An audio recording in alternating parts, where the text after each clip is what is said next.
What's up, hockey fans? Welcome to the Wraparound brought to you by the Hockey News. I'm your host, Emma Lingan. I am joined today by Michael Augello and Frank Zawrazky of the Hockey News, coming at you as we do every Tuesday and Thursday to talk about all the latest and greatest storylines from around the NHL in bite sized portions. Got lots of playoff news and some non playoff news to talk about today. Before we get into all of it, though, I want to remind you that for over 75 years, the Hockey News has been the ultimate hockey fix. You can get 12 issues delivered straight to you, packed with stories, stats, and a bonus gift issue to kick things off. Head over to thn.com and get in on the action. All right, guys. Well, we saw one series come to an end last night, Philadelphia and Pittsburgh, and what a series it was. Ended in overtime, a 1-0 win for the Philadelphia Flyers in game 6. Cam York, it's always the unlikeliest guys, I feel, but Cam York, he broke a 37-game goal drought between the regular season and the playoffs to end the Penguins season in overtime, as I mentioned, in game 6. So Dan Vladar put together a 42 save shutout for the Flyers. He looked fantastic. It was his second shutout of the first round, and he ended the series with a 937 save percentage and a 1.61 goals against average. So now Philadelphia moves on. They will take on Carolina in the second round. So, Mike, this was a series that obviously, it had a chance to go to 7 games. The Penguins went down 3-0. They clawed back into it. Now that it's going to be Philadelphia that is moving on and emerging victorious from this series, what do you think the biggest key was for the Flyers to ultimately take this win over Pittsburgh? And then how do you think they're going to fare against the Hurricanes? Well, I think Vladar was the biggest key for them. He, had a really, really good series, and he battled an upper body injury. I think it was a hand injury that a lot of people thought that, when they were up 3-0, they might go to Sam Urson for a game because Vladar was, maybe hampered by the injury, but he fought through it. And I mean, I'm sure the young Flyers were starting to be a little panicked because you saw the look in Sidney Crosby's face after Game 5. It was that look of death, that winner look that we always see from Sidney Crosby. But yesterday was sort of chess on ice, and it was a 0-0 game, and both goaltenders played great, but Vladar made, I think, a number of saves that kept the game even, and then York scores the goal. As for how the Flyers will do against Carolina, Carolina suffocated Ottawa, which had, I thought, a better offense than Philadelphia. Now, nothing, they play in the same division. They're very aware of each other, but I mean, obviously, I think Carolina's got to be favored, and I would be surprised if it goes any further than 6 games. So I would say Carolina would be heavily favored in that series. Frank, what do you make of this Flyers team and how they were able to, they were pushed to the brink by Pittsburgh, ultimately were able to come out on top? And how do you think they're going to do against Carolina? Emma, this is a series that I could easily see going 7 games, and I'll tell you why. I think it's because of the depth scoring. The three of us talked about this on a previous edition of the Wraparound, and the reason, granted, Vladar was fabulous for Philadelphia, but the biggest thing for me that propelled Philadelphia over the edge was their depth scoring. I mean, look at this. I mean, Jamie Drysdale, 3 points in 6 games. Christian Dvorak, 3 assists in 3 games. Garnet Hathaway, 2 points in 5. Noah Juleson, 2 assists in 4. Alex Bump, a goal in 2 games. I mean, that's the kind of depth that you're looking for in the playoffs. And I think, when you're looking at Ottawa versus Philadelphia, I think the main difference between those two teams is the depth. And that's why Ottawa was easily suffocated by Carolina, whereas Philadelphia, I think, could give Carolina a bit more trouble because their offense isn't so top 6 heavy. I mean, that's the key for me going into this series between Carolina and Philadelphia. I think this could go 7 games potentially. It's going to come down to the depth scoring for me. And again, I sound like a parrot from previous episodes, but when you've got guys like Hathaway scoring, when Trevor Zegras is playing really well defensively, in my opinion, he's really transformed that defensive side of his game in Philadelphia. These Flyers team could ride the storm out here with Carolina, depending on how it goes in the first few games. I really was impressed with Vladar. I followed him since his days in Boston with the Bruins all those years ago, and he's really come into his own. This was a shining moment series, and he should be very proud of himself. Nothing away from him in terms of the depth scoring. Yeah, big series for Vladar and a series win for the Flyers, as we mentioned, moving on to face Carolina.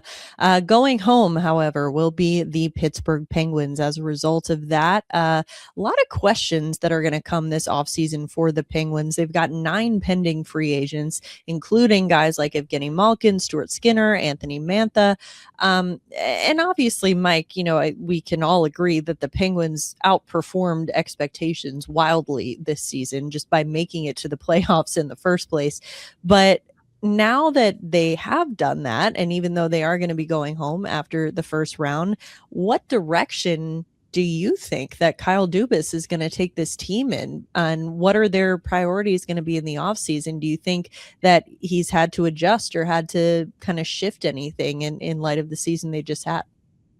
I mean, the expectation was, and we talked about it in September and October, that they were going to be about 32nd place, and them making the playoffs and doing what they did is remarkable. But I think you have to put it in the perspective of, they were a team that sort of hodgepodged it. They added guys like Mantha on short-term deals. They acquired Skinner in the deal for Tristan Jarry. So, I mean, I don't know how many of the unrestricted free agents other than Malkin will be brought back. I mean, Malkin obviously is a future Hall of Famer. He's part of that trio. They're going to want to bring him back. But if he is expecting to make big money, I don't think they're going to do that, because I think they want to go out in a limited free agent pool and add players. What I do think Dubas is going to do, he's got some prospects that I think are pushing for NHL time. You got Owen Pickering on defense. You got Sergei Murashov, who I think will back off Svilovs as their goaltender.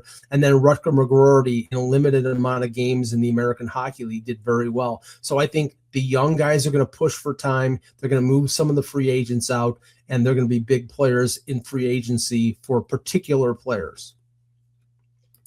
Frank, what do you think the Penguins do this offseason?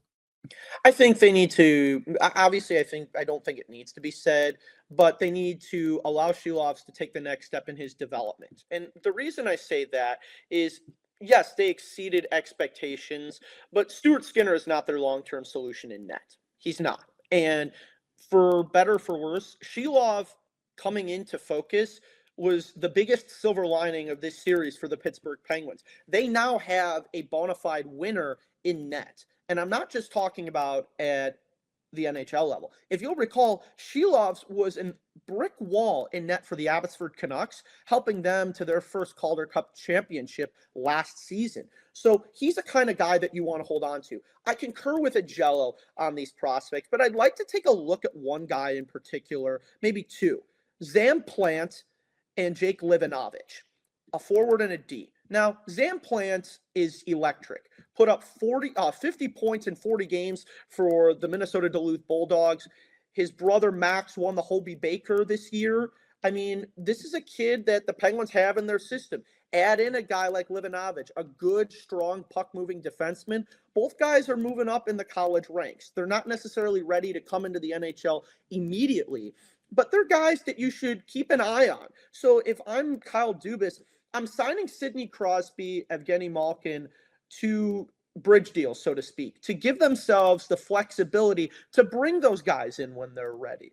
I think, McGroarty is a guy that I think could do a lot of good for them.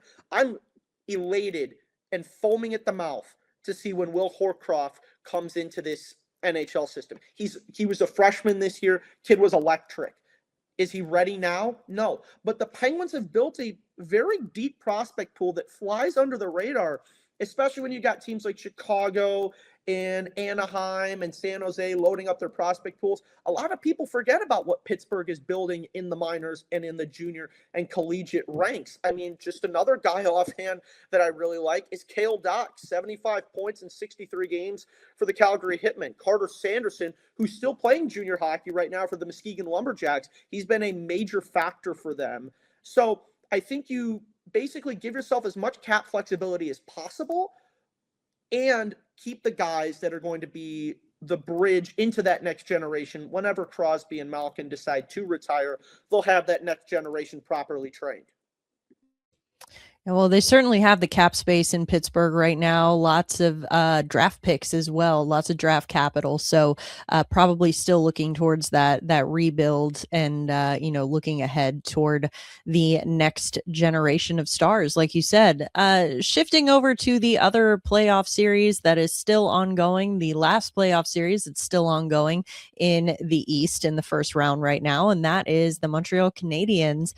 And they pushed the Tampa Bay Lightning to the brink of elimination with a 3-2 win in Game 5. So they now take a 3-2 series lead back to Montreal. Brendan Gallagher opened the scoring in last night's game. He scored in his first game of these playoffs, and Kirby Dach scored in the second. Alexander Texier scored the eventual game winner in the third. So Nick Suzuki, Cole Caulfield, Uri Slafkovsky, they've all combined for just 1 point at 5-on-5 in the 5 games in this series.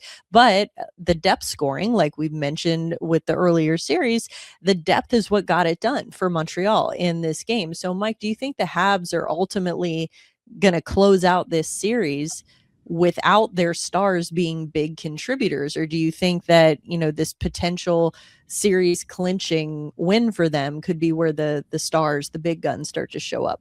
The way the Canadiens have played in this series has been a little bit surprising. And, I think they played much better defensively than anybody expected.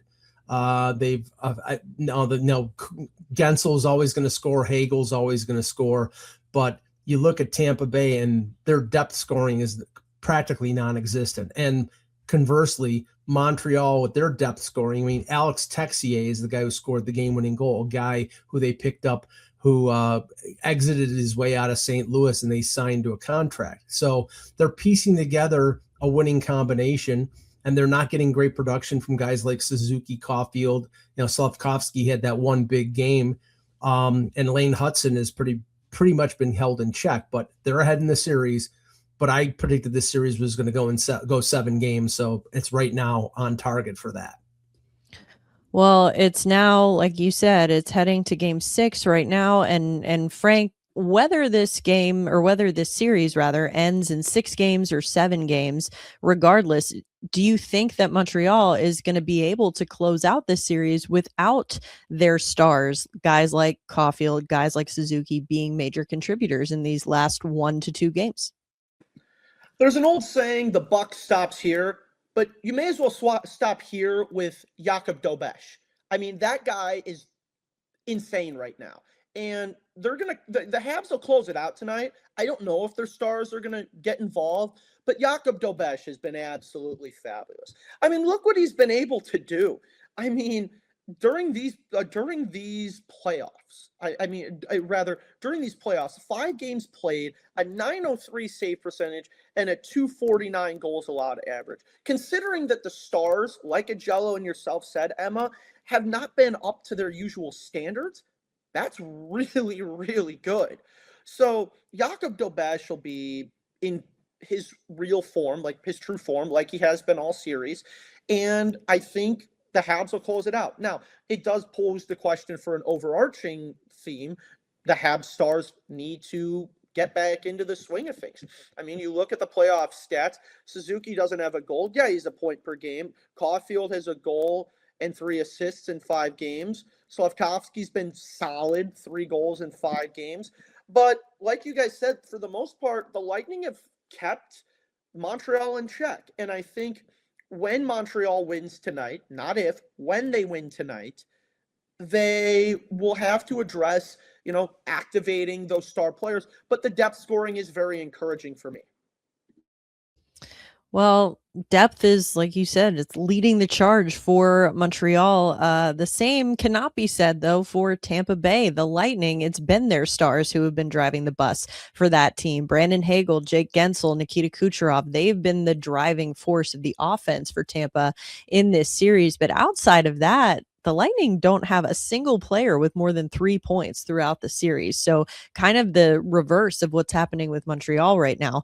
So Mike, who do you think needs to step up the most with the Lightning facing elimination at this point?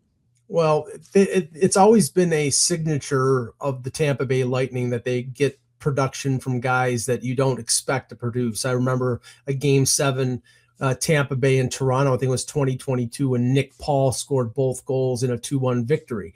That's the type of production, guys like Corey Perry, who they brought in from LA. Anthony Cirelli played in the Olympics, but has been hurt off and on during the season. So is Braden Point. These guys have no points, 1 point or 2 points. That's just inexcusable. Now, what I do think is going to happen here is Victor Hedman has been skating as an optional skater probably the last week since the beginning of the series. With them facing elimination, I'd be stunned if he's not going to be inserted in the lineup. I know John Cooper has said he's out for the series. That's the kind of thing that he always puts out there. And then all of a sudden, miraculous, he's going to be in the lineup. So I can just see Victor Hedman playing in Game 6 on Friday.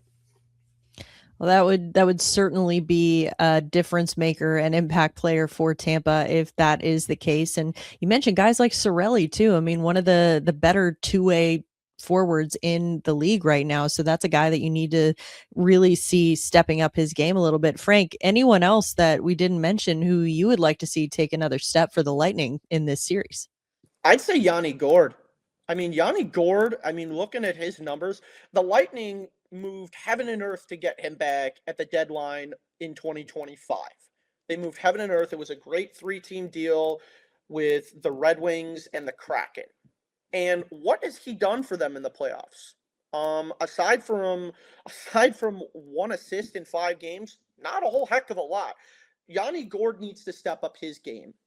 He's part of that mid-6 for Tampa Bay, and I'd like to see him contribute if the Lightning hope to overcome Montreal. As I said earlier, I don't think they will with Dobesh in net, but if they want to have a chance, Yanni Gourde needs to elevate his game. All right. Well, we saw Philadelphia and Pittsburgh finish their season, or their series rather, in overtime with Game 6 on Wednesday. Now we also saw a double overtime game on Wednesday. It was a late one, Western Conference game between the Vegas Golden Knights and the Utah Mammoth. Brett Howden ended up scoring in double OT to give the Golden Knights a 3-2 series lead over Utah. Pavel Dorofeyev scored his first playoff hat trick of his career. He scored the game tying goal with 52 seconds left in regulation. That's the goal that forced OT. And Dorofeyev has led the Golden Knights in goals for 2 seasons in a row now. And he's got 4 goals in the last 2 playoff games. He scored 1 in the entire postseason last year for Vegas. So Mike, is Dorofeyev, do you think he's flying under the radar as one of the most important players on the Golden Knights? Because it feels like he's been very quietly leading this team in scoring, especially when it's a team that's got guys like Jack Eichel, Mark Stone, Mitch Marner on it, and Dorofeyev is the one who's really kind of leading the charge here. Of course, he's not flying under my radar because I selected him for my playoff fantasy hockey pool last year, but that was last year, not this year.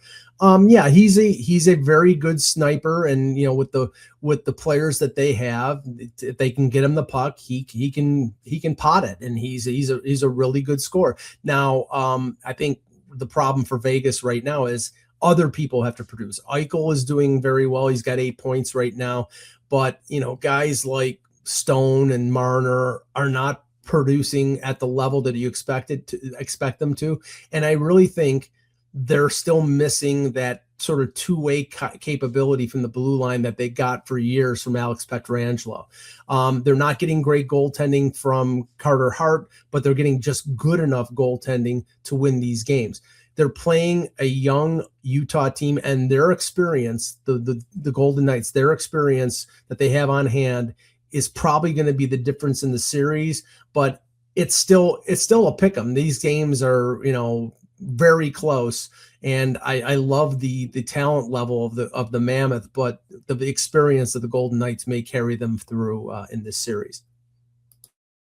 Well, it's been a fantastic series so far, very closely matched. Frank, looking at Dorofeyev again, in particular in his contributions to this team, not only during the regular season, but now we've seen that carry over into the playoffs. I mean, how underrated do you think he's been? Because he's still, I think, if you asked the average hockey fan, name a Vegas Golden Knights player, Dorofeyev is probably not the guy that they would say, but yet he seems to be the one who's doing the most for this team right now. Yeah, I'm like, he's done a lot for this team, and his trajectory as a player is really, I don't want to say a cautionary tale, but it exemplifies that no player's path is set in stone. He was a third round pick in the 2019 draft. Third round pick in the 2019 draft, stayed in his native Russia, bounced around the American Hockey League, and like you said, really found his footing over the past 2 years. Doubled his point total from 23-24, from 24 to 52. But I really am intrigued to see, he's flying under a lot of people's radars. And for Vegas, that's a good thing. You've got guys like Jack Eichel, Mark Stone, just to name a few, that are clogging all the defensive attention from what it seems. And that allows players like Dorofeyev to take advantage of that and put their skill set to more an impactful use. Augello talked about wanting guys to activate depth-wise. I look to Nick Dowd. I think he's had a phenomenal series for the Vegas Golden Knights, especially since coming over from Washington. He's done a good job, and I assume we'll see more of him as that series progresses. But back to Dorofeyev, I really like what I've seen in terms of his progression. And, he's been an integral part of this Vegas offense, and I think he'll continue to do so as his career goes on. Vegas won't want to let him go, especially coming from a third-round selection. That's not a knock at the third round, but you typically don't see those numbers. So credit to Pavel Dorofeyev, little tip of the cap to him, and we'll see what he has cooking up the rest of this series and maybe beyond for the Knights. Well, Dorofeyev is one of the primary reasons that the Utah Mammoth are now on the brink of elimination at the hands of the Golden Knights in their series. The Mammoth power play on Wednesday, not their finest night. They went 0 for 5, brought their total to 1 for 14 in the series. That is, in a word or in 2 words, not good. So Howden's game winner for Vegas in double OT, that was, obviously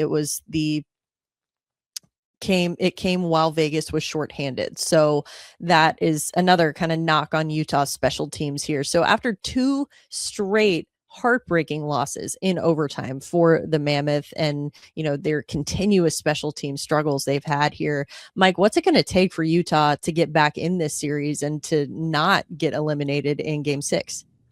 A miracle.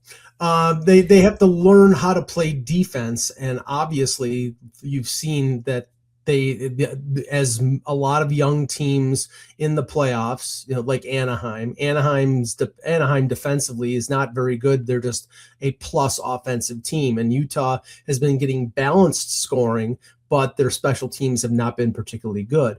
One player I pointed out, I shook my head. JJ Peterka, who was the guy that they acquired in the trade with Buffalo, who scored 25 goals this year. He's no points in 5 games and a big minus, and he was on the ice for that shorthanded goal by Howden. So I'm not saying specifically he was the reason why, but in general, they're not getting great goaltending from Vejmelka, and I think they need that to beat Vegas, and their special teams have been abysmal, and that combination spells a big L. Well, and we've talked about Vejmelka before. We talked about him earlier this week, even in, the potential cautionary tale of what happens when you maybe overuse a goaltender during the regular season. He was one of the most used, if not the most used goaltenders in the league during the regular season. And so now when, like you said, if your goaltending is just good, not great, and your special teams are not helping you get an edge, then it's really, you really kind of have your backs against the wall here. So Frank, I mean, do you see a change coming in the Mammoths special teams play? I mean, do you think that they can continue to perform at this level on special teams and somehow make it out of the series? No, that's in a word, no. I mean, when you are having the numbers that Utah has had. I mean, they're 1 for 14 in the series. They allow a game-winning shorthanded goal in double overtime. And Augello hit the nail on the head. J.J. Peterka has been awful for Utah. They made that trade trying to bring him in and elevate what the rest of the offense can do. I mean, Peterka, just through those games, he's a -3 through 5 games with no points. I mean, that's all that really needs to be said. You sent over Josh Doan to Buffalo as part of that package, and Doan's been having a solid playoffs for the Sabres. So in terms of goaltending, I don't put this on Vejmelka. I put it on, and I keep going back to the buzzword, depth. The Utah Mammoth do not have depth in goaltending. Yes, they have balanced scoring, but they don't have a 1B goaltender that they can go back to.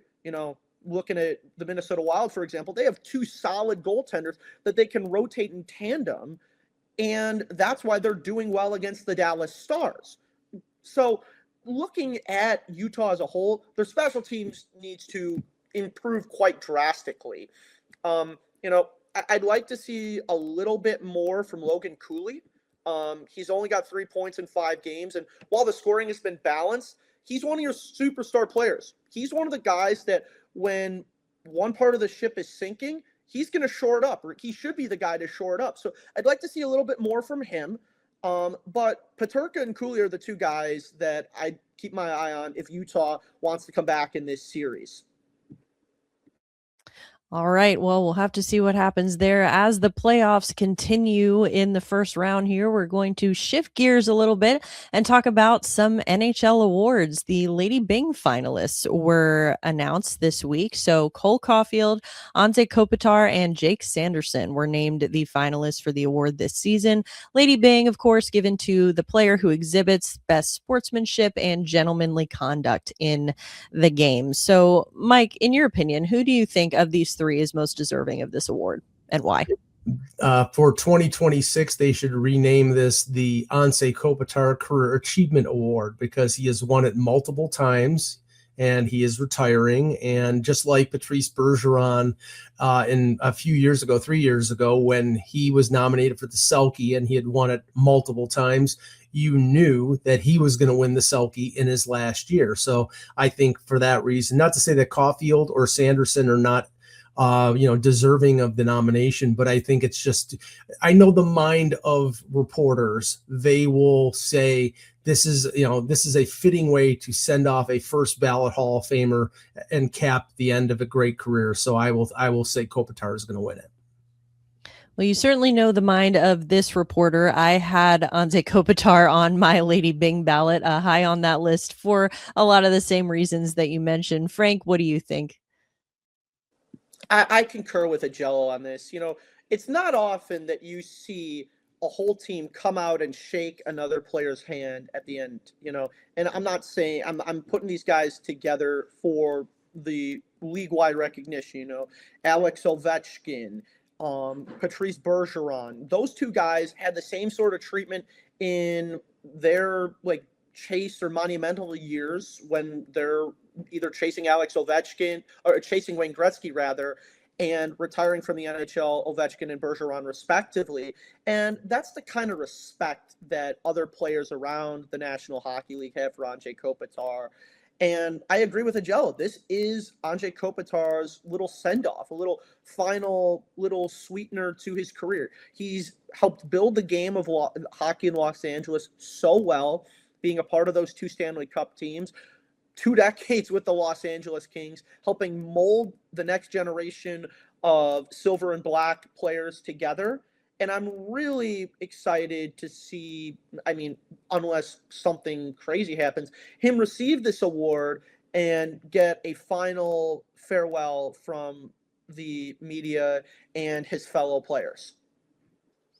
Well, it would be a nice send-off for him into retirement. Kopitar's Kings, of course, eliminated in the first round by the Colorado Avalanche. Also eliminated in the first round of these playoffs were the Ottawa Senators. And yet, Brady Tkachuk still making headlines, even with his team out of the playoffs. He did say this week that he is, quote, fully committed to the Ottawa Senators. And the talk of him wanting to play elsewhere seems to be kind of a recurring theme, but it is, quote, becoming a distraction. So Tkachuk had 59 points in 60 regular season games for the Senators. Of course, he was injured for part of that time. He was held off the score sheet entirely, however, in 4 Stanley Cup playoff games. He's still signed for 2 more years, 2 more seasons with Ottawa at $8.2 million.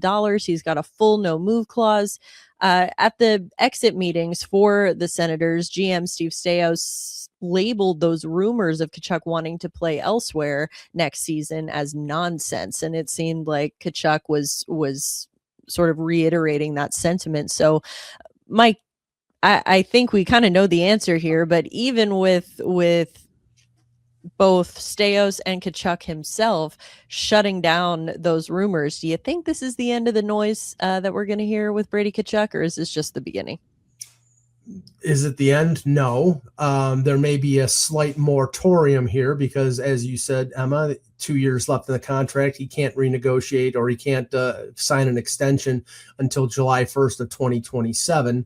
So I think this year, depending on how the Senators do, and I think the fortunes of the Senators are tied to whether he wants to stay there long term. He's saying all the right things, but if you look at his brother Matthew and what happened in Calgary, he orchestrated his exit out of Calgary with a year left in his contract.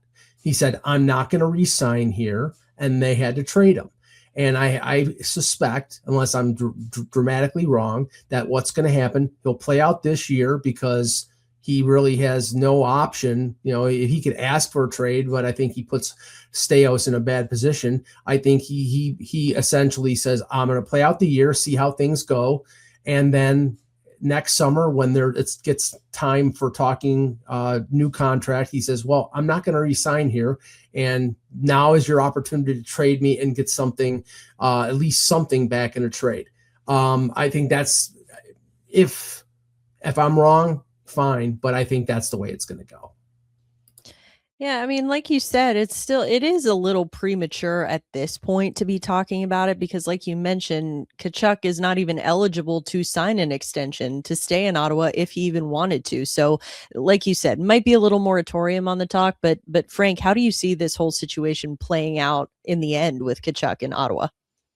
I think we're putting the cart before the horse a little bit here, Emma. It's way too premature. I mean, the Senators just got eliminated. You know, what they do next year, I think, will factor into it. But the honest fact is that Tkachuk, from all outside purposes, seems to have the respect of his teammates and really is, a good leader for this Ottawa group.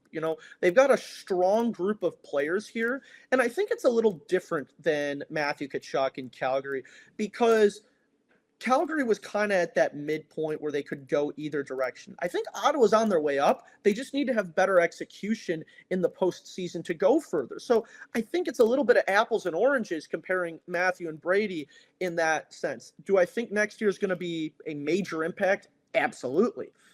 But I think it's way too soon to say one way or the other. Augello hit the nail on the head with this. He's saying all the right things. He wants to stay. And we'll see how it plays out. But next season will really be more of the litmus test. And then we can kind of explore that further.